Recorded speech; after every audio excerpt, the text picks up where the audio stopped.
I actually realized yesterday that drum corps are moving in right now. It Yep, catches me off move-ins are guard every year. getting going. This podcast will kind of be a little bit of a page turn, wrapping up a lot of the WGI coverage that we've been doing for 2024. We may revisit some groups next year in anticipation for 2025 before that season gets going. But yeah, I'm excited for this one. I think it'll be some wonderful insight for the listeners, the viewers, the fans, or instructors out there, designers, hopefully. So Yeah, it's there were a few groups we didn't get to, excuse me, in terms of like reacting to them and just watching them and talking about them a little bit, but we'll revisit them like you said leading into next WGI season, kind of give us something to look forward to there.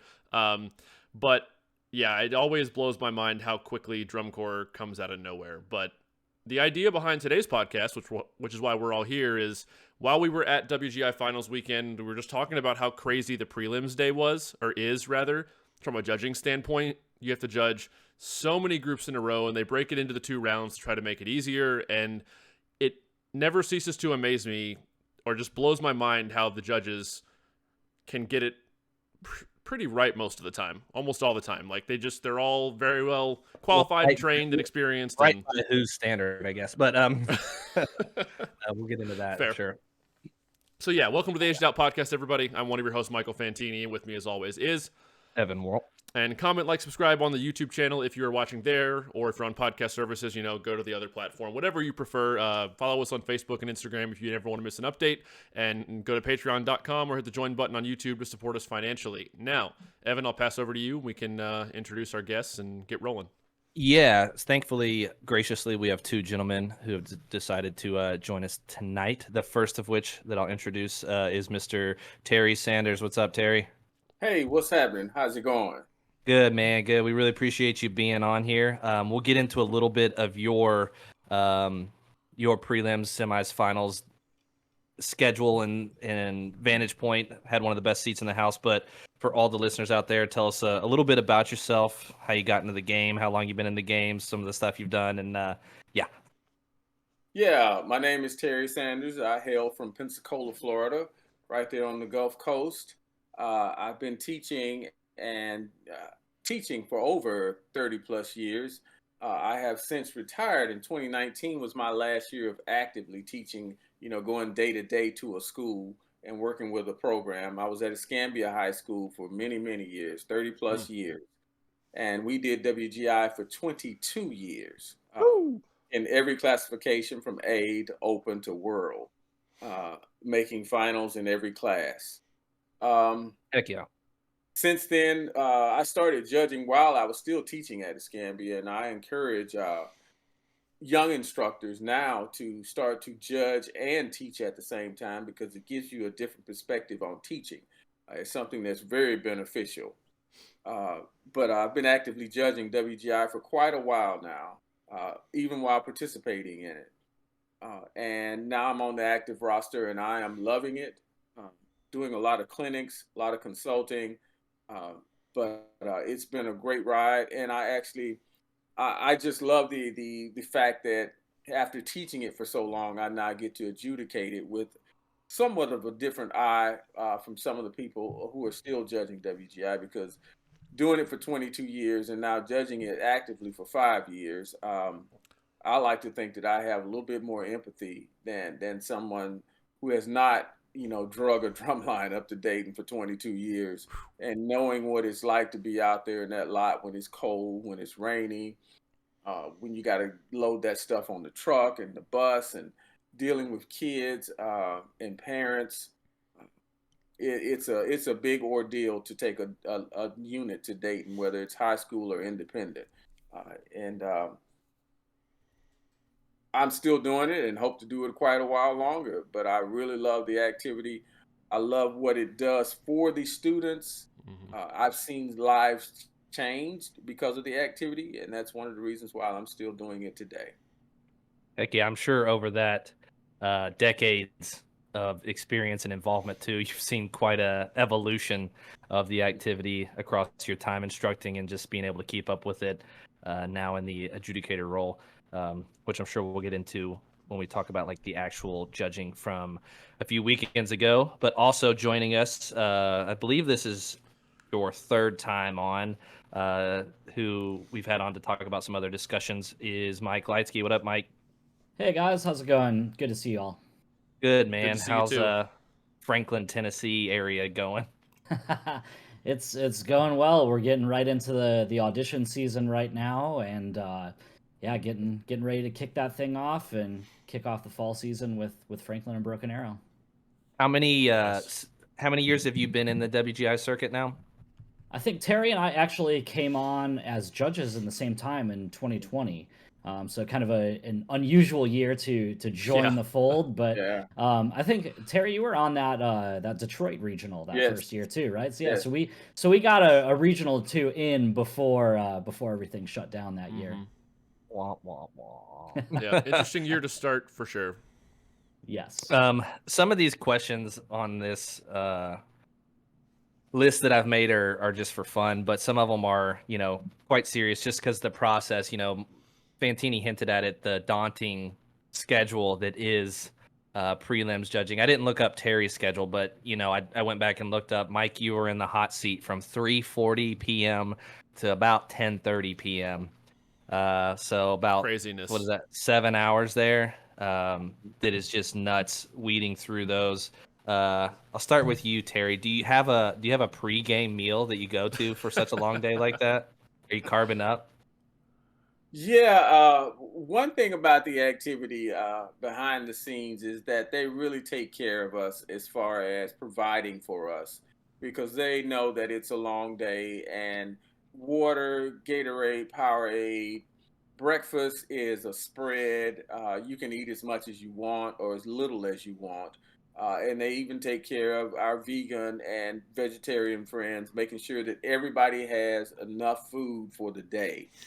So, from a physical standpoint, you have the opportunity to feed yourself and keep yourself well nourished and well watered for your voice. Good, good. I definitely feel like if I was on that long, I would lean towards eating a lot less because I know if I got For too sure. cozy, I'd be like Yeah. tired. Wouldn't want to put yourself in a food coma. I'd have to Yeah, resist too. each individual is different. I know that I kind of operate better on a light load of food. I don't get hangry or anything, but I like being active and alert, and usually hunger brings that out in me. Mm. I have Yep. heard that fasting can make you more mentally acute, but I've never put that to the test personally. So, what about you, Lightsky? Do you have like a pre-show ritual that you just like get all your ducks in a row, or what? I mean, a lot of it kind of depends on when the show actually starts and like how much time you're gonna Mhm. have beforehand. If it's like a 6 a.m. call time, I'm probably not doing a ton before then. But honestly, I mean, I if I can, I like to get a little bit of a workout in just to just kind of like get the blood flowing and get things firing.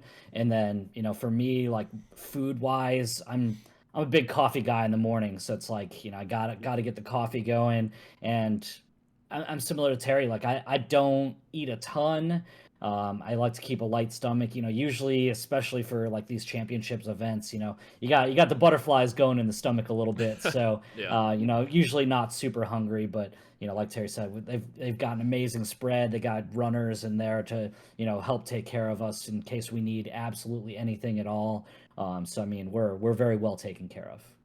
And before we get into like the actual putting down of the numbers and process, I know every judge, well, not every judge, but a lot of judges kind of have their own unique setup in the way that they keep track or the way that they maybe take pictures. I mean, heck, even at finals night when we were in the seats, I think I sat next to Kim for Scholastic World Finals, and then Steve Collins was sitting right next to me for PIW Finals. I believe they were doing the quad panel, which maybe talk about at the Yeah, end we'll of this. talk about that later. But even between the two of them, they had different setups as far as like what they used, maybe an additional iPad to keep notes on, to like just take notes on or take pictures of the group. Like, oh, this is my evaluation. Do you, Lightsky, and then we'll hop over to Terry, do you have like an official, like a setup that this works for me? I have pencils floating around like gangbusters. That's an epic quote there. What's your setup like? Yeah, I'm definitely not losing pencils like gangbusters, that's for sure. I mean, I personally I just like to keep it really simple. So, I just use my phone and I do everything on there. I have a laptop that I'll bring with me that I'll do notes on, and sometimes like have a tote or do some scores on there. But as we get into these championship venues where there's maybe a little bit more eyes looking around, try to just be careful with what's visible and what's not visible, because we know there's people that are looking and trying to see what's going on in the iPad, and texting it around to their buddies. I would be some lying. some guilty parties here. I would be lying if so in my defense, I tried. I don't even know who the judge was that was sitting right next to me and one row in front of me, but had a laptop up or an iPad screen and had like a spreadsheet, and then I could see like him slotting in the independent world groups as he was keeping track of it, and I couldn't see the names. I could kind of make out a couple like how long or short the names were, try to guess, but I would say that's not definitely unique text anybody. to the. I did not send WGI anything to finals. anybody. What about you, Terry? Do you have like a go-to setup? It's evolved over the years. Of course, before technology, we did have paper spreadsheets as far as keeping a tote sheet. But now I use a spreadsheet, Google Sheets, and I use Google Keep for my notes. I can take a picture and keep my notes in Google Keep. That way, when I get to critique, I have folders of Scholastic A, Scholastic Open, Scholastic World. I have all these folders of the show that I do ahead of time. And so when I get to critique, I don't waste anybody's time by looking for my notes. I can just, all on my iPad, I can bring up my notes, bring up their picture. Immediately I get the realization I'm talking to this group, and I tell them, go. It's your 3 minutes. Let's go. Let's get it. I'm ready. And if I need my notes, they're there. If I don't, at least I have a picture that reminds me this is the group that I'm talking to right now. Because if you tell me Westerville High School out of the blue and it's been 30 groups, I can't help you. I don't know who Westerville High School is. But if I bring up that picture that says Westerville High School, you're the group that had the mirrors and the blue pants and that cool thing you did. Okay, now you played this chart. Yeah. Right. Yeah, that makes total sense. I do love that stuff as it's evolved. Judging locally, I do remember printing out my spreadsheets with my two boxes, my left box, right box. I'm like, all right, let me keep track of what I'm doing here. And Mike, you said like the butterflies thing, which your day kind of started off rocky, right? Because didn't your comp suite crash? Yeah, I had that was finals, I think. That was Okay. that was a little stressful. Sometimes when there's these big shows or like multiple events that are going on, competition suite can sometimes get a little wonky, and it's everything is all about your ability to adapt and figure it out in the moment. And I just couldn't get it to pull up with that many people in the building, and just I guess internet wasn't working or something. But I just had to switch to the old voice memo and email the file. And we've got a ton of amazing WGI people behind the scenes that are doing the tabulating and all that stuff, and they got that file uploaded, and like it was nothing. Like the group didn't even know that anything happened, and that's the goal. That's the goal, yeah. There's a funny comp suite innuendo in there somewhere of like, it happens to everybody's performance issue. Anyway, it happened to me as well in finals for Scholastic Open. And you hate to see one of the scorekeepers running down the stairs, and you hope she doesn't stop at you or he doesn't stop at you. And goodness, they stopped at me because they listen to us. They can listen via comp suite of everything that we're saying to make sure that everyone's recording and it's clear and everybody's good to go. But mine wasn't recording well. It was recording, but it wasn't clear. So they switched me to another Wi-Fi, between groups, and we got it straightened out. But it happens at regional. That's pretty cool that they can tune in like that. I didn't even know that. Yeah, that's awesome. They can listen, and I often get comments about my commentary. They like to listen to me for some reason. But yeah, it's great that they can, because you don't know. You're just talking. And sometimes people will forget to hit record again after they've done their intro. and they're just talking away and don't even realize they're not recording. They get a tap on the shoulder, like hit record. Yeah. So even though technology is great, there's still the human element that plays into it. Totally. Well, let's get into like the actual nuts and bolts. So judging prelims in any caption, in any, I guess, scholastic, independent, world, open, whatever it is, like, is a pretty daunting task to me, just because it's pretty blind. I would say, especially, in some of the A classes or open classes where the regionals were very geographically regional. Probably haven't seen a lot of these groups or even heard of the schools sometimes. So you're kind of going in blind. There's no order like you have in semifinals and finals. So you really gotta, what I assume would be, trust the sheets, trust the verbiage on the sheets, and how that relates to what you're listening to and watching to. But I'll give you each a shot to kind of go for this. In PIW, there were 2 rounds that was broken up into 2 blocks. So you had round 1, round 2, and there's 2 blocks within those rounds. And then I think Scholastic World, which Terry, you did for prelims, there was 2 rounds, but not 2 blocks in each round. I think there were 24 Scholastic World groups, 30 independent world groups. So, Mike, you're in there. You're trying to establish some sort of just bar. How many groups do you feel like that takes you? What are you doing with the numbers, like rearranging them? And then we'll eventually talk about holding numbers. But Yeah, I mean that's a great question, and it's something that's definitely unique to like these specific championship shows. Like, there's probably only a handful of shows around the country where you have like that types of challenge with numbers management, and that's probably stuff that happens out on the West Coast towards the end of the year, and then at World Championships, and that's really probably about it. Maybe like East Coast. Power regional and like the Scholastic A classification. Yeah. There's some challenges there with like 30 groups in one round, or maybe it's split up into 2 rounds now.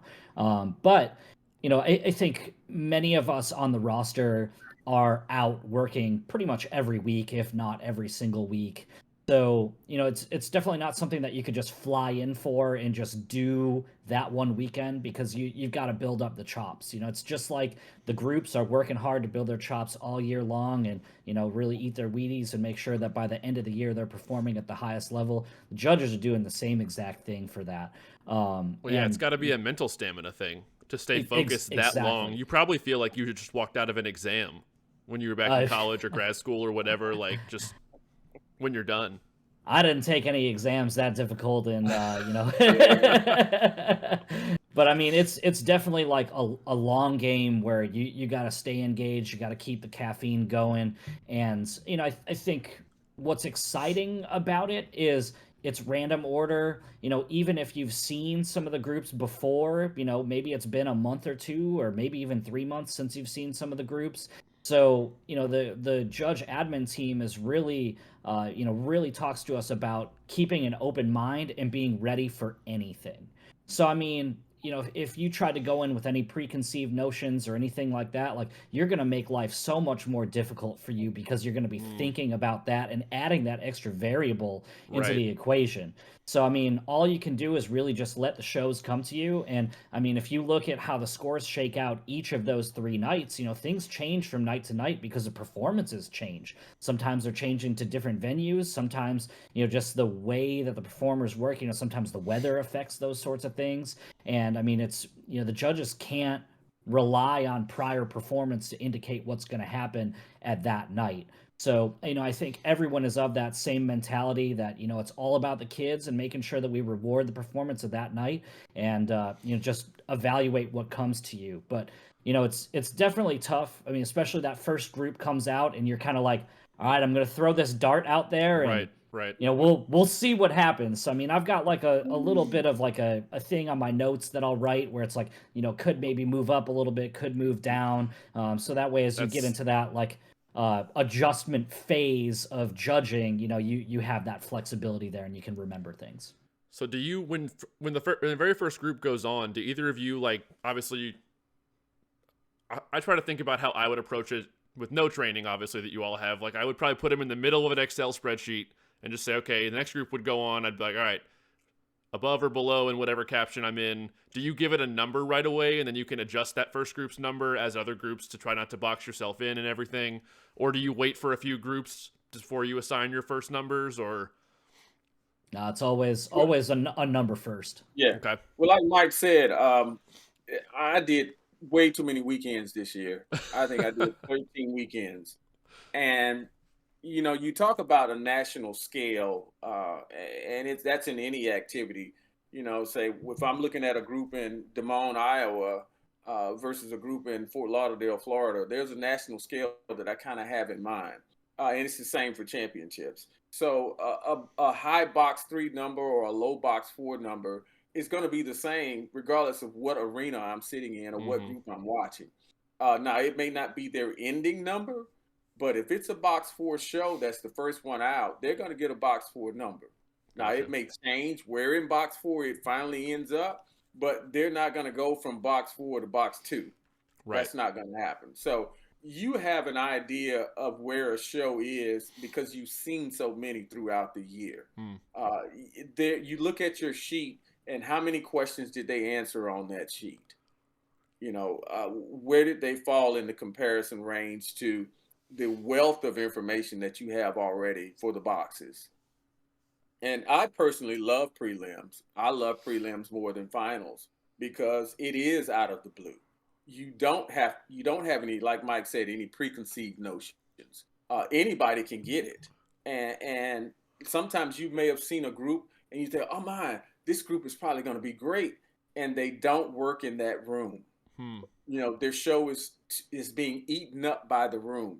Their impact moments just don't match. The GE moments that they have are just not what it was in a gymnasium. In a small, intimate gymnasium, this show was great.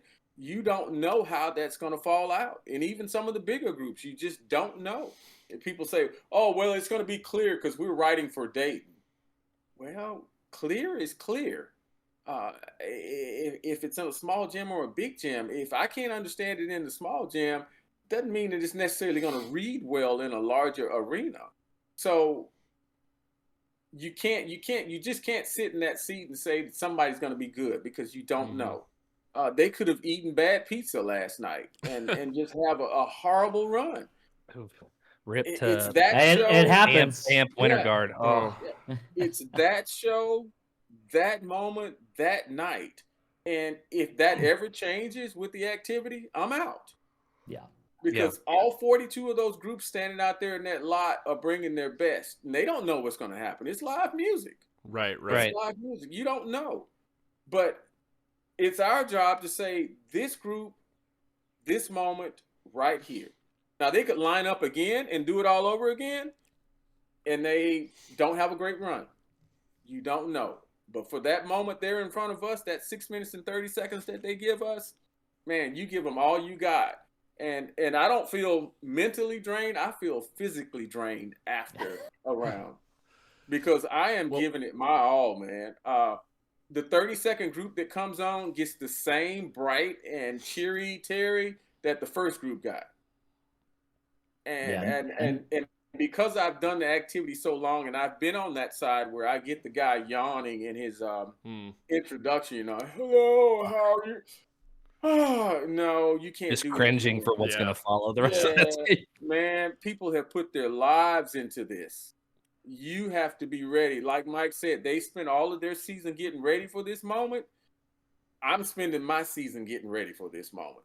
Right. That's exactly right. I think that's one of the things I like the most about the home stretch of the season, even though show design obviously plays a lot into effect scores and all that kind of stuff. But the fact that you said it's live music, like night to night, you're going to have one group has a better run than the other one. So the music captions, but visually cleaner, visually not as clean. Like it's going to have it not be a predetermined outcome just on show design. I love the execution as a factor night in and night out. And it's like, all right, well, is this group that threw down last night, are they going to hold on to the top spot and throw down again this night? Or we'll see, and you never know. And that question mark always makes it fun to watch night to night. Yeah, and we don't know holistically, or we know holistically where that group is. Let's say they finished third in the round the night before. Well, did they finish third in my caption? Or was that in the music caption? Was that in the visual caption? Did they get a penalty to put them in third? I don't know. And I really don't care. Again, this is a new show tonight. I don't care what the placements were. The 15th place group, they may come out and just kill it. And you're thinking, wow, well, maybe they had a penalty. I really don't care. But on my sheet, this is what they're going to get because I respect what they did for that minute, 6 minutes and 30 seconds, regardless of where they are in the round. Yeah, that's awesome. Leitzke, did you have a... No, I was just gonna agree with everything that Terry just said. I mean, there were definitely some times this the end of this season where it was like a group came on and it was like, all right, they had to have gotten a penalty yesterday or something like that. But I mean, you have no idea. We don't have any of that information, and it's just like, all right, they're holding the top number and they've held it for quite some time now. So either they brought it today and maybe yesterday they didn't, or they had a penalty or something. But either way, like, we got to do right by these kids and, by these people that are, spending, upwards of $100,000 to come out for this show. And we got to give it everything we got. Yeah, sure. Shout out. I don't know how well a lot of our viewers follow the Winter Guard scene, but I do like to watch those shows just because I do visual in the fall. But Ant Winter Guard, who made finals but didn't perform because like their entire ensemble got food poisoning. But yeah, so Terry, you made an interesting comment there too about groups that just it doesn't hit for UD, or we designed for this or we designed for that. And I would say for both of you too, just like judging on the scholastic level does present different challenges, especially when you're looking at the effect caption, just because in the independent realm, a lot of the groups are similar. 8, 9 snares, 4 or 5 quads, 5, 6 basses, large pit. But in the scholastic level, you might see a group that's 6 snares, 3 quads, 6 basses, 8 marimbas, and then the next group that comes on 3, 2, and 5. So I would imagine that you have to like kind of just get out of your own head. Is like, is this effective because it's bigger, or like is it just cleaner because it's smaller? So I do feel like the scholastic does present just a different nuance to the game. Do you feel like that, Terry, when you're watching, or is it just pretty much just kind of speak for itself most of the time? It's the judging effect music. It's the show in its entirety. I'll never forget in 2010, I had a kid quit right before we started the season, so that put me down to 2 snares, 2 tenors, and the rest of the ensemble. And I went to the kids and I said, hey, you guys want me to try to get this kid back? And he was kind of a bad apple. And they were like, no, we want to go with 2 and 2. I was like, well, we're going to compete against some big groups. They're like, we don't care. We're ready to go. And they were talented. So we go to the Mid-South Regional up in Nashville, and there are 12 Scholastic Open units. After prelims, we finished second. After finals, we finished second, which further made me love the activity because I had one of the judges tell me in critique, I don't care what size your ensemble is, it's the effectiveness of your program. Yeah. I don't care if you got 1 snare, 1 tenor. If those kids are performing and they're putting down and they're cohesive and you have a great program with some great effect moments built in, I don't care if you got 3 snares or 10. So same thing. It doesn't matter. I had a kid ask me one time in a clinic, he said, if such and such group went on first, he was talking about DCI, if such and such group went on first, would they get a different score, or how do you judge them? I said, look, if it's 3 o'clock in the day, if it's 8 o'clock in the morning, if that group is good, they're going to get a great number. If they're not good, they're going to get a different number. So I really don't care if you go on first or last or middle. You're going to get the score that you performed.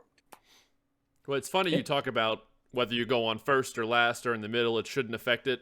I know there's definitely kind of a unspoken, perceived effect of have drawing first in prelims, and it's like, well, we're going to have to be amazing or there's no way we're going to get hired in this place or whatever. And I would say Evan and I are probably guilty of at least alluding to that once or twice throughout the time we've been doing this podcast. But I will say this year, really and I'm referring to POW for Independent World prelims, they went on dead first, and I think they finished prelims in like 7th or 8th overall or something. So like that right there tells you, like, they've got it figured out, and they can get it right. If you throw down in first, the first group to go on, you're going to get the number you deserve.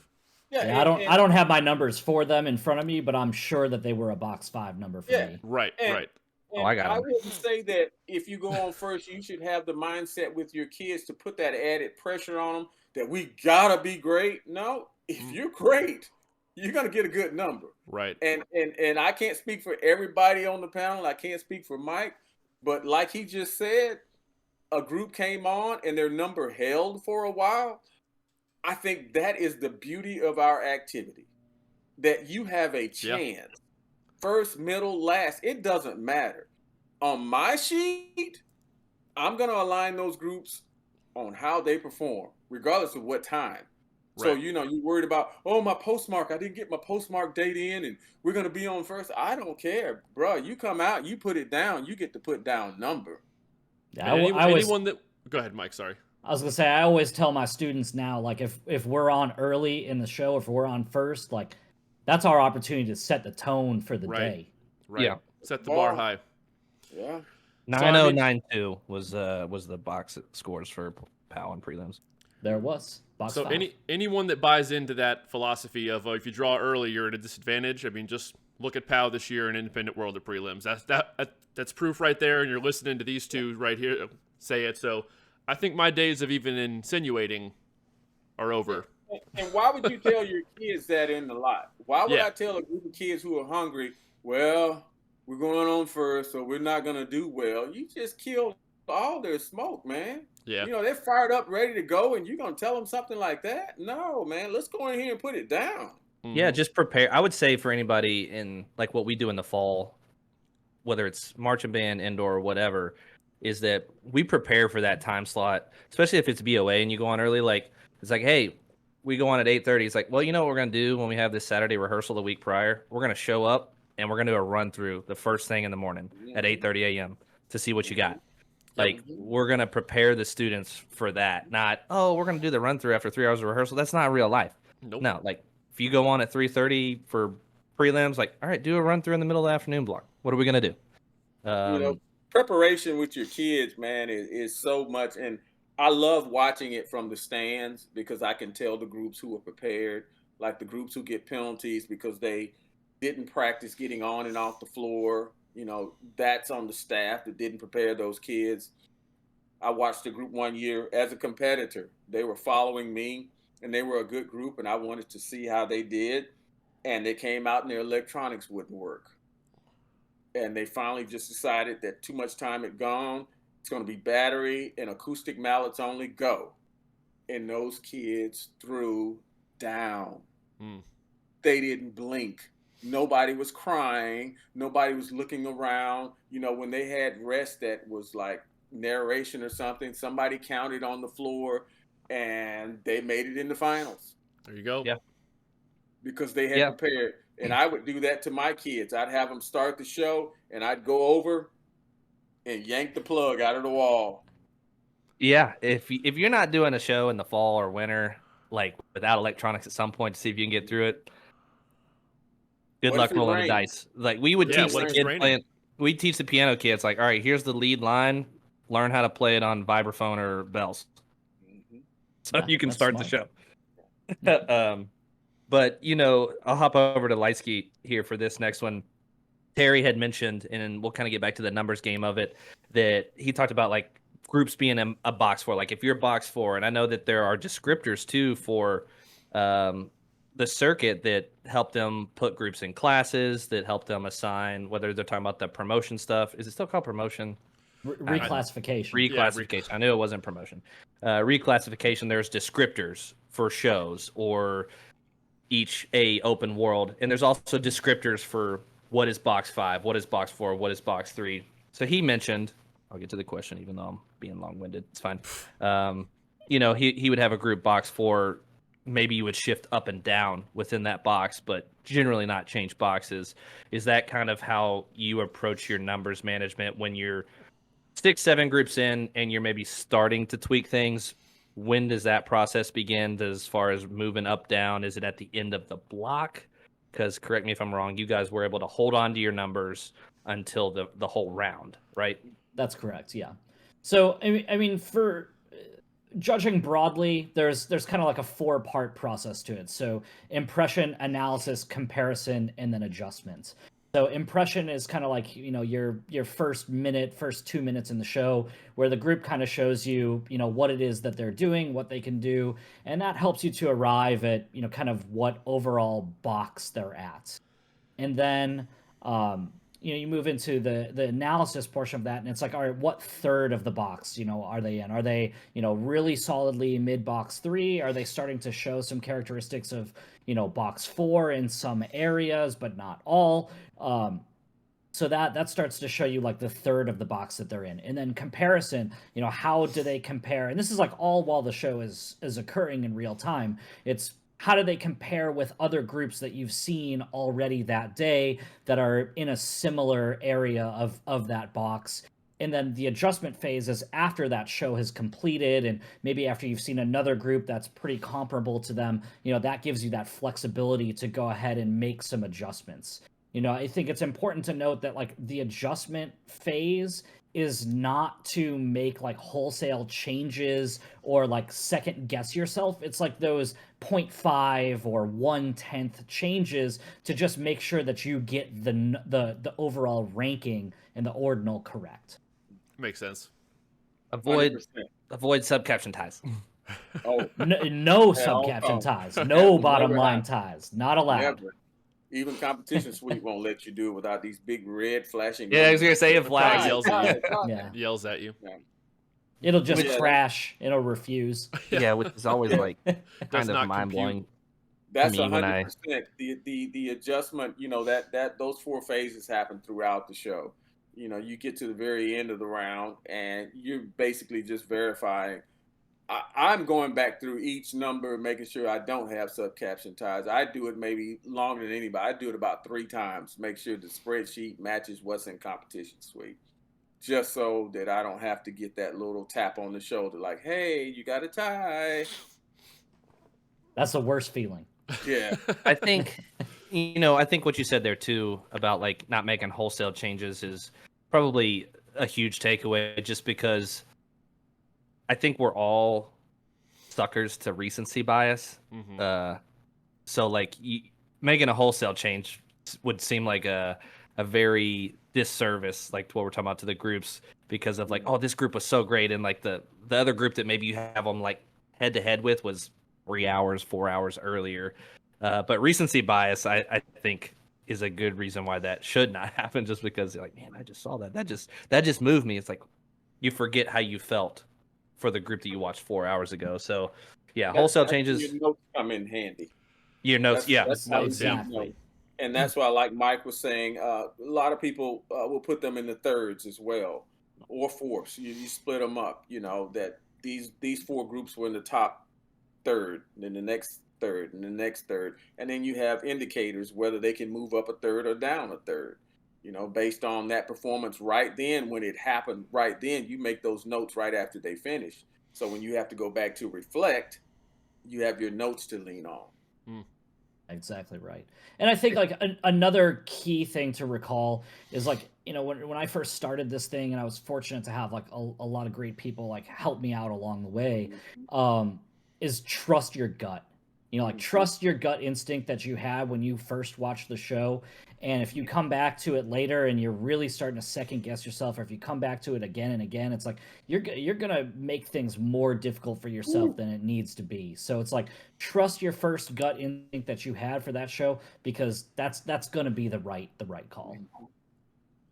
Let's talk a little bit too, just about the boxes for each of the captions, and we'll use I know you guys probably float around between music PA and music GE for different shows at different events, but we'll just Honestly, use what you did. not really. Not really. You mostly stick to PA for like this year. Yeah, I mean, I think pretty much everyone that's a working WGI judge, Okay. will stay pretty much on their caption. There was like one exception for me this I think year. I did one show judging the music caption this past year. Okay. 13 weekends. I think that So makes you're sense. yeah, though, to you're keep it really dialed consistent. into your criteria then. Well, even Yeah. better. I'll start with Mike, and then we'll do Terry for like the overall, and then music G. But Leitzke, so you in the music box, I think a lot of people see when they're just looking at recaps. They're like, oh my gosh, like you never want your left box to be lower than your right box, which I mean I do agree with since the left one's a little bit designed, but I think a lot of people forget that you get more points on the right side of the box. That the composite that there's 30 points in there, and the comp box is worth 10 of those, and the performance box or execution box is worth 20 of those. So if you have 9-5-9-5, your right box is getting you more points than your left box. Do you really keep track of that when you're putting down scores, or are you just trying to really think about composition and execution, not like, I know that if I do this, I'm giving this group more points? So, I mean, dotted line between the two subcaptions, but you really kind of judge them independently of each other. I mean, just based on the criteria that's there, and the bottom line number is kind of what happens. And if you look at the WGI system, the pro or the dang it, the spread guidelines between the groups are based on the subcaption, unlike other activities where it's based on the bottom line number.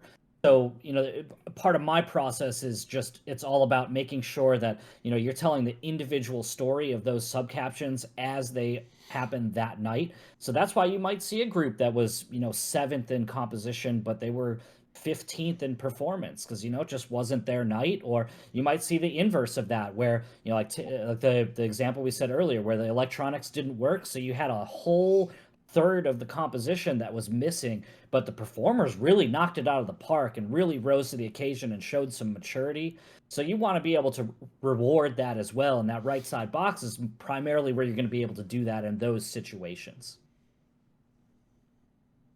That makes a lot of sense. And then, that's why some people, I think when you look at recaps, like you said, it tells a story of the night, of that show of the night, to where you're not just getting 1-1-1, 2-2-2, 3-3-3, 4-4-4. When I see that, honestly, if I see that all the way down your box, I'm like, that could happen, but the chances are probably low.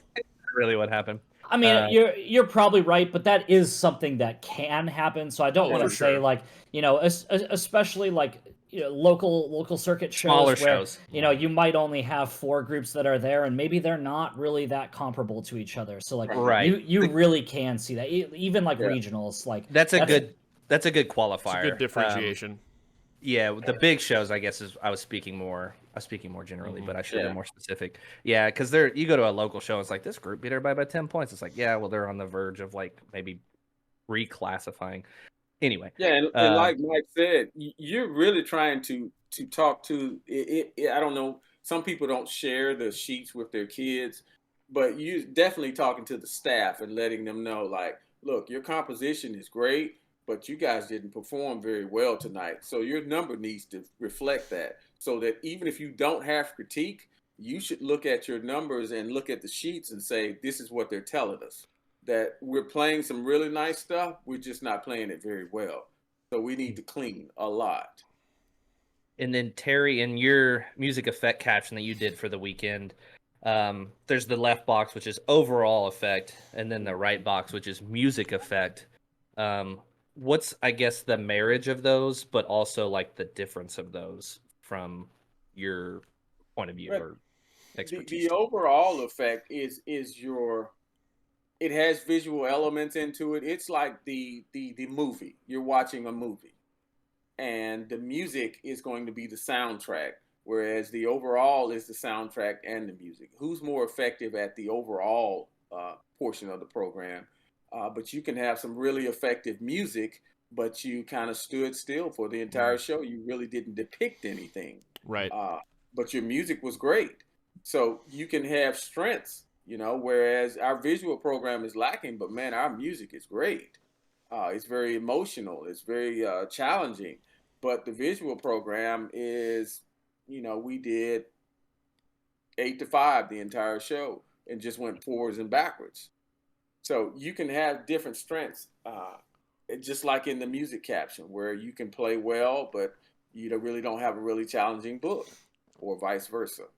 But you're definitely watching the movie in the effect caption and seeing how the marriage of the two, the audio and the visual, enhance each other and what you're doing to make that enhancement. The 8 to 5 elevator may have been at the beginning of your 22-year tenure a more Yes. similar More common occurrence, a Yeah. more frequent thing that happened. Yes, very much going so. back. You said Man. Wheaties earlier, and I thought about the Weeders, and I was going back. I was like, yeah.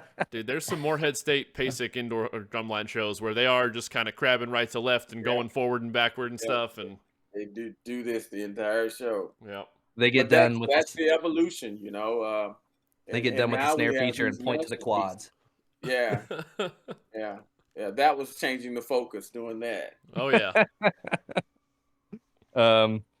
So you guys all have counterparts to your captions, which helps balance out and average things out. During the course of those days, you have round 1, you have round 2. Is there conversation in between? Like, obviously you're talking, but I mean, like, are you guys talking about like at all crazy things you saw, or is there any sort of discussion, or do they try to be like, hey, just wait till the show's over? You know, I can honestly say that I've judged so many shows where there has been no conversation between us. And we're actually shocked at the outcome because we see a lot of the things the same way. Not everything the same way, but it's almost as we did talk. I can remember doing a 5 or 6 concert groups, and I was like, well, I'll be damned, our numbers are the same, you know, for a couple of groups. And we said nothing. So there's not any conversation of, you know, put them fourth or put them fifth, because you're an independent contractor, and it's up to you to put down what you responded to that moment, that 6 minutes and 30 seconds. I can't influence guy B. Guy B can't influence guy A. I mean, I think that's a great. I think it speaks volumes for the quality of judges in the activity. That most of the time, your numbers are probably pretty close, group to group to group in the rankings. But on the off chance that the two people in the same caption are way off, and one person had somebody in second, one person had them in seventh, do you all ever talk about that afterwards, or just like, well, what did you think? Why did you think this, that, or the other? Do you ever pick each other's brains when you're Or is there really like the different? judge liaison or person? I think I'm talking like after the show too, by the way. Obviously not in the middle of it. You see the recap later, and you're like, man, how did we get that so different? Yeah, I think most people will like debrief with their counterpart. Yeah. And a lot of that's just to like be able to breathe that sigh of relief of like, oh God, like I didn't miss anything tragic, you know? Because that's, you know, the worst feeling that you could have is like that you missed something substantial, and then like you didn't do right by the kids, you know? Right. And you know, judges, it's important to remember, like, judges are humans too. Like, no one's perfect. And, you know, we're all there trying to do like the best job that we possibly can. And, you know, sometimes, you know, I think especially like on the effect captions where it's like you've got a lot of stuff flying at you.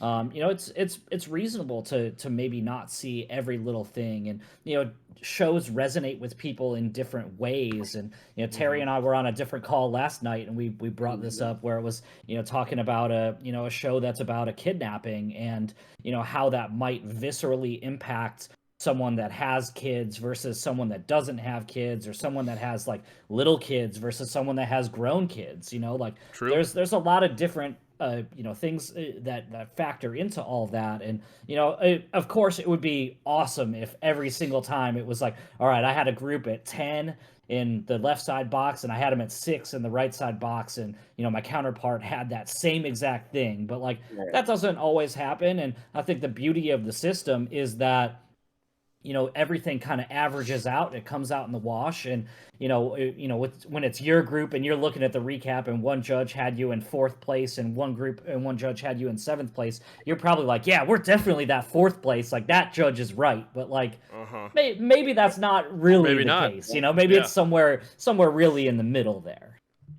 Yeah, we did talk about that after the post-finals recap, because there was a lot of visceral reaction to some of the PIW placements of like, this judge is an outlier, and I was kind of like, well, if you look at the whole 3 nights, look at all 3 nights, really.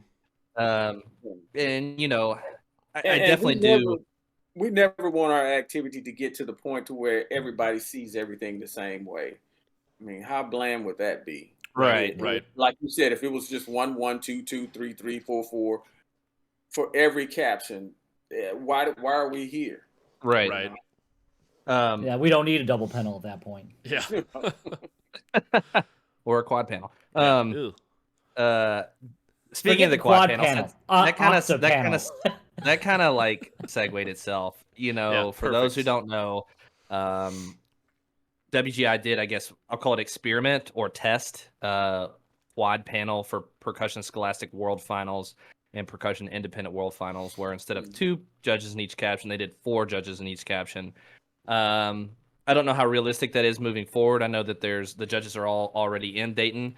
I guess in my head, the huge benefit of that would be, as you said, it does help average out the aggregate and lessen each one judge's like impact on the show.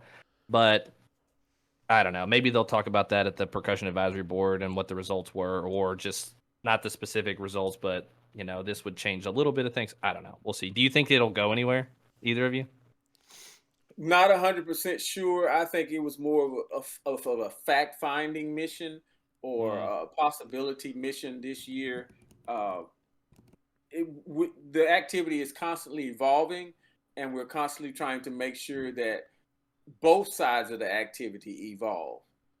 You don't want the instructors and the designers to get just better and better and better, and we're not doing anything to see if the judging can get better itself. It may not move forward, but what's the harm in finding out, getting some more empirical data just to figure out, can this be better? Data collection, to me, I'm a data scientist by day, so like data collection can never be a good thing in all honesty. But to me, when I heard they were testing that quad panel idea, you know, we had what Evan alluded to of the PIW thing at the top of the activity this year with the outlier wasn't really an outlier. I think I see it as when you go to a quad panel, it kind of lessens the effect of one judge maybe seeing something way differently. You know, just the way averages work and everything, to where you're going to have, say you got 4 people in the music box now. 3 of them have this group in first. The 4th one's got them in 6th for some reason. That 6th is not really possibly going to pull them down enough to disagree enough. And when it's only 2, it's got a lot more weight to it. So to me, it seems like a really good idea if they have the judging manpower to make it happen. But I don't know what your all's opinions are on the thing. You like it or dislike it, or if you don't want to talk about it, that's fine too. But I know they didn't like the lack of space. Yeah, that's true. I heard that, just how jam-packed it was having 16 people in there instead of 8. But and we knew that going in, that it was going to be tight. But everyone wanted to see, you know, what the data and the outcome would be. And I think there is going to be a discussion at the advisory board meeting about it. But I thought it was a great idea to just try it. I mean, it's not like it's going to hurt anything. It did not change the outcome. Those numbers are not going to be published as far as like who did what.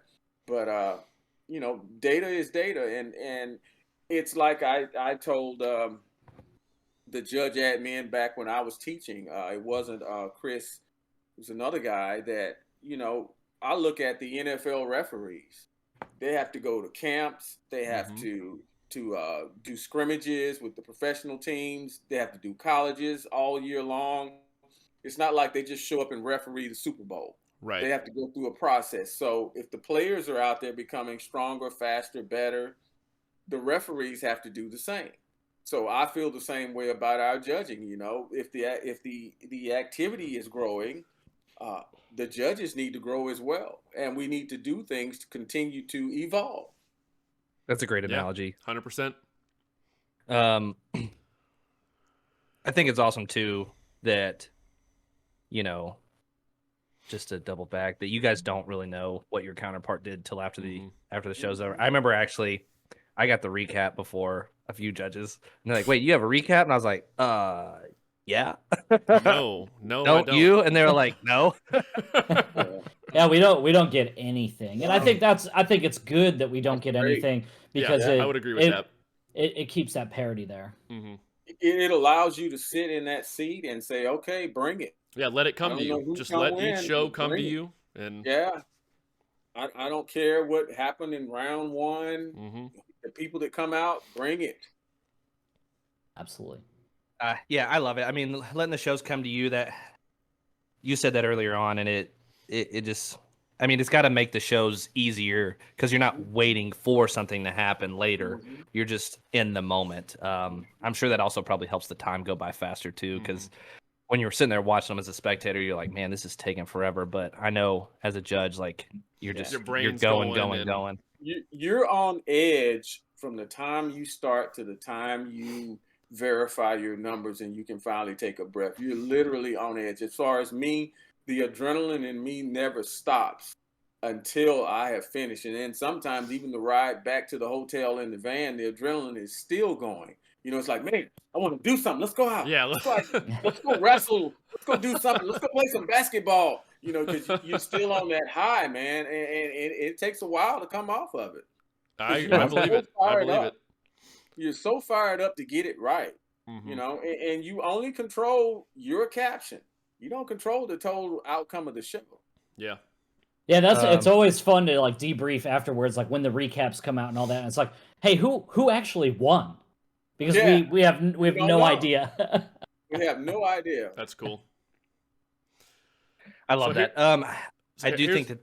Do you have it? Go ahead, Evan. No, go ahead. No, I was going to say this might be a question we might want to end with, so I don't know where you're at with your outline or whatever. But well, I don't have any more necessarily like WGI or like procedural questions for adjudicating, but I was gonna like ask if they like. Freaking, yeah, it's all right. My camera's. Let's do this. It just came back. All You're right. good. You're good. About like the summer, just like anticipating what's coming on. So if you have something else before I do that. Yeah, if we're gonna get into the summer, let me ask my question first. And all right. Do you all have any Scholastic World or Independent World shows that really, like, from a design standpoint, that really spoke to you specifically or you liked a lot? Any groups you all were, not saying, like, I know this is not about biases or anything, but, like, just as a judge, you judge them throughout the year, you really enjoyed show X or Y or the music that group Z played or something, or... Yeah, I mean, I'll say a group that I didn't judge at World Championships that really stuck out to me throughout the season was Ayala High School. Yeah. I said there was something that was really inventive about how they approached, you know, like kind of like really chaotic musical scoring and like visually what they did and the usage of those props I thought was really, really something that was great. I mean, it was something that stuck out to me as like a little bit different. And I think historically that's something that, you know, that specific ensemble has kind of hung their hat on, is maybe being a little bit different in how they approach things. And, you know, this year I just thought that rung like especially true. But man, I mean, there's so many good shows out there. I mean, so many, I mean, especially on the Scholastic side, just, it's unbelievable what these instructors are able to get 14 to 18-year-olds to do. Like, Dude, I mean, Scholastic it's side of unreal. The Scholastic side of it impresses me more. I think that's where almost every innovation year happens. That's where. Well, you think about it. I bet a lot of those upper finishing Scholastic groups probably have, just from parent organizations involved with the groups and everything, more funding, more ability to like build different props or do more creative things that some independent groups just don't have the resources to pull off. Could be. True. And also you have to think about independent groups versus a high school group. Usually the instrumentation takes up a lot of the truck for the independent groups. That's a good point. Group, they have more room to put stuff in different ways. But the support for the independents is just as, I'm not going to say just as good, but it's pretty strong for the independent groups because they develop a culture of support. The high school, the culture is pretty much built in. Like you say, I'm going to do anything for my kid. Yeah. You need me to build something, I'm going to build it. Yeah. And that carries over to the independent groups as well. Having worked with independent groups, I know that there's a lot of parent support that have that. You have those same band dads that say, I can weld anything. What do you need welded? So you find that support because those kids come from the local high schools as well. I got one of those at the band thing. Shout out. Shout out Serge. He's a welder at university. He's a band parent. You can always find somebody that has a trade, whether it's a parent that sews. You know, you may have a mother who's a seamstress or even a dad that's a seamstress. Right. But the shows, I don't have anyone in particular, but I felt like the activity this year held its own as far as still recovering from COVID. The design phase of some of the groups, it's always the marriage of the concept, the music, and the visual that gets me. And it can be simplistic in nature and it can be very detailed. I remember a few years back, I don't want to talk about anybody and name names because I don't want any biases to come up. But there was a group that did a show, and it wasn't until after finals that I watched the video from like the bird's eye view that I got a lot of what they were doing on the floor. And I thought, oh my God, this changes how I view this show. I wasn't judging at that time, I was competing. But I thought, my God, there's so much in this show that I see now. Because when I saw it live, I was like, okay, that was cool music, cool drill. But then seeing what they were actually doing on the floor, it's just amazing the detail that the designers go to put the concept into the floor, into the show. And I tell people that in critique that if your show is about, question A, if you can put 50 different inferences of question A in your show, maybe the judge will get 25. Yeah. But if you only put 3 into your show, I may miss all 3. So the design of the detailing of the shows have gotten more specific to where you're going to get more instances or more chances to know what this show is about because the designers have put that much into it. And if those 3 references that you have in the show require the judges to have read 10 books to understand all of that. You read the 9 Dune books, right? That's a whole different conversation. Yeah. In the extended universe in book 7, if you go to chapter 12, you'll read this quote and what it means. And you read the Silmarillion, right? Right. When he puts on the red Nikes, that's when the story changes. Yes. Yeah. Really? All right. Why didn't you get it? Yeah. How did you miss this? It was so obvious. The last question I have, and I'll do Mike and then Terry, is have you gotten your DCI show assignments yet? And do you have a preference between WGI and DCI? Just a preference of what you enjoy more. So yes, we have DCI assignments. We'll have to wait and see where people show up around the country to find out where anybody might be on any given night. That's going to have to remain in the vault a little bit there. But Terry is actually one of our new DCI judges this year, so we're welcoming him into the fold. And really excited to have him be a part of the team. We've been trying to make this happen for a couple years. He was, busy being a designer and a program coordinator and all that. So we finally were able to get him to come on over to this side of things in the summertime. And, I just know he's going to do a really amazing job and, celebrate the success that those kids are working so hard for out there. So what I'm hearing is one of you is going to judge one of the 3 nights the last weekend and the other one's going to judge finals. So there it is. That's not going to happen. Both of us will judge a night of a week. True. Whether that's in Makokata, Iowa, or Boise, Idaho, who knows? Yeah. Is there a show in Boise? I think so. Yeah. Really? There is. Yeah. I didn't know that. All right. Interesting. Yeah. Do you enjoy? I don't want to say a preference, but like, there's pros and cons to both. WGI, you're sitting in air conditioning. DCI, you're not. DCI, the groups are definitely achieving significantly more consistently, I would say, than WGI. So there's pros and cons of each. But yep. Yeah. Anyone listens to this show, my bias is DCI, but I think they're both awesome. No, we love them both, but Yeah, like the quality that you're able to achieve from rehearsing 12 hours a day or 8 hours a day, whatever groups do now for 6 weeks, leading up to the first show. I think maybe that starts to be a little bit of a separator between the two activities, but that's not a slight against the WGI groups in any way at all, because you have to be so much more efficient with how you rehearse, and what those guys are able to get out of their performers is unreal as well. Yep. Exactly. It's just a factor of time. Yeah. Yeah, the level of excellence that you can achieve from weekend drumming, it's amazing.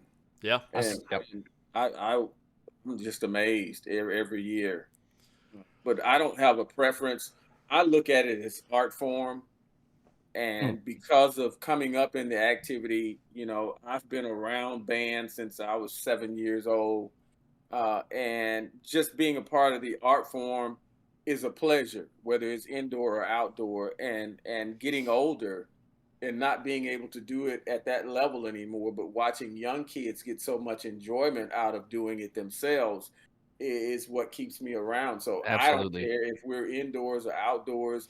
I just love seeing the art form and seeing kids doing the art form and knowing that it's changing their lives. Yeah. Absolutely. Nobody marches WGI or DCI and doesn't have a host of friends from either high school band or DCI or WGI ensembles. And I know that tie that you have with those people, and it's lifelong. And Hmm. it's not many activities that happens in. You don't remember who sat in the front row in your algebra class in ninth grade. Nobody knows. But if you march high school band, you know who played snare and bass and tenor with you your freshman year, and you know those kids. If you march DCI, you know the whole snare line's names. If you march snare, if you march WGI and you're a marimba player, you know who the other four marimba players were. Yep. So the It's lifelong experience, it changes kids for the better. 100%. We're making better citizens. So, I so Absolutely. that's why it doesn't matter to me. And I just love knowing that they're working their butt off and I'm working my butt off to make sure that they don't get a bum tape that they're really disappointed in. Yeah. I mean, I know I would not be the person that I am today if I hadn't marched drum corps and indoor and all that stuff. Well, Mike and I wouldn't even be friends if we Yeah, didn't we march wouldn't drum even corps know in. each other, honestly. Really? Yeah. So, yeah, and most of the people that I have text conversations with, some of them live in Columbus, Ohio, Washington D.C., California. I mean, Yep. those are the guys and gals that we just metaphorically went to war with on the Yeah. practice Yeah. field. I can So, tell you, starting back when I started, my first year of WGI was 97.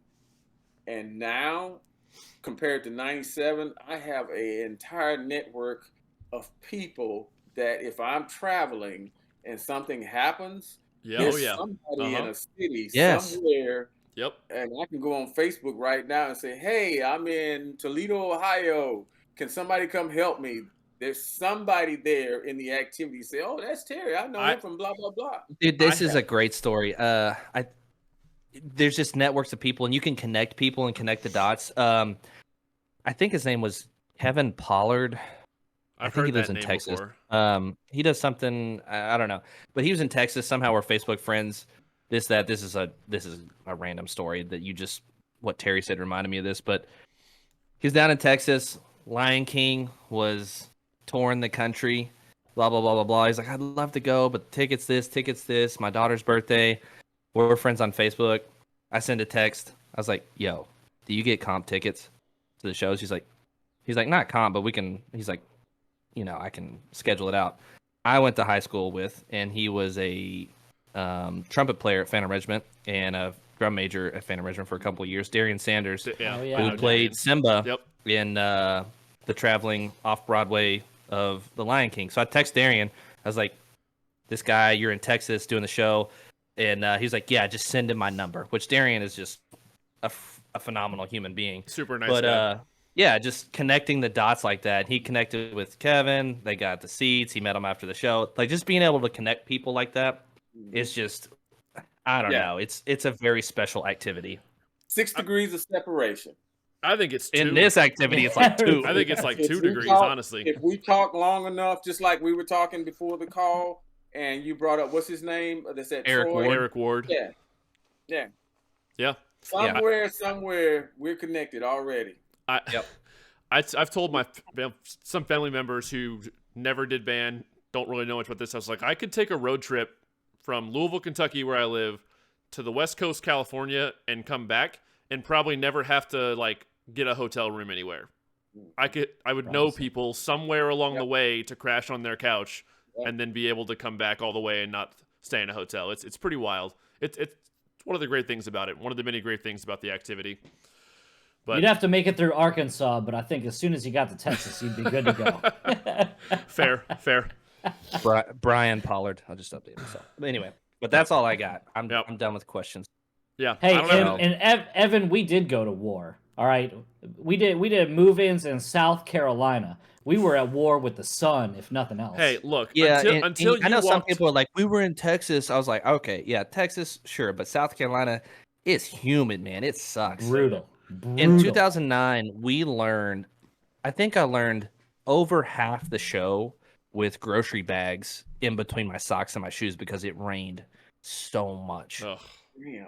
And Gardner Webb, at least at that time, there wasn't like an indoor zone. There was nothing inside. At least you all got to stay at a university with a cafeteria and multiple good True. fields. Blue Stars in 2010, we were at the Indiana State Fairgrounds in Indianapolis. Had to sleep on our like tour spread stuff, air mattresses, cots on like a concrete basement floor of this building, and it was like a 3/4 of a mile walk to get to the rehearsal fields from the sleep area and food truck area, and then the fields were complete crap. Drum corps is stupid and awesome all at the same time. Yeah, the activity, and talking about judging, doing it so many times, I've gone into so many panels where when I got to the location, I didn't know anybody on the panel, maybe one person.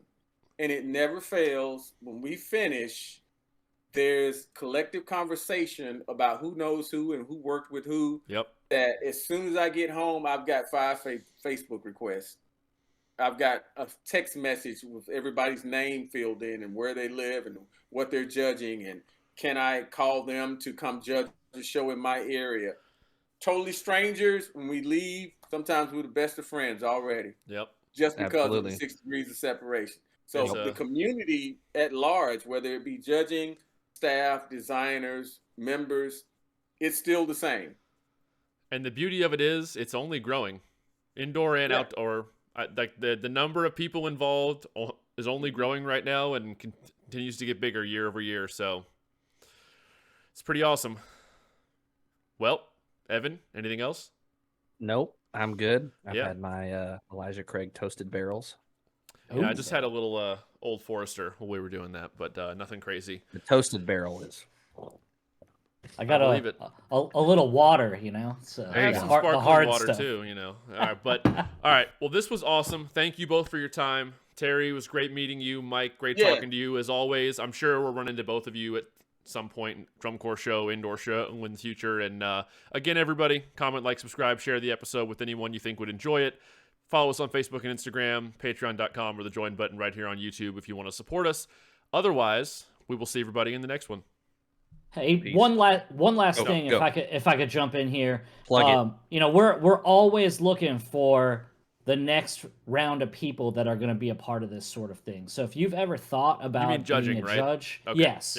Yeah. So if you've ever thought about being a judge or getting involved with that in any way whatsoever, there's so many opportunities for you to get involved and, get in touch with, Evan or Mike on here, and they'll put you in contact with Terry or myself. Absolutely. Or, any number of people. If you're a guard person or something like that and you find yourself watching this, we can get you in contact with the right people to help get that journey started. And I can only speak to myself. I had a handful of people start this winter. A lot more females getting involved with this sort of thing, and just want to shout out to Genevieve Hilburn, Eliana Yamuni, Dahlia, Dr. Tanner Leonardo getting started with this thing, and those are going to be the people. Tanner's not a female, but those are the next round of people that are coming up in this thing, and we need people to start doing that. And Lauren did her first winter. Yep. Yeah, Lauren Teal did her first round on the WGI roster, but she's been doing it for a while. So Brian Zader, we need you to come in next to fill out all of the Texas A&M Commerce faculty to be judging now.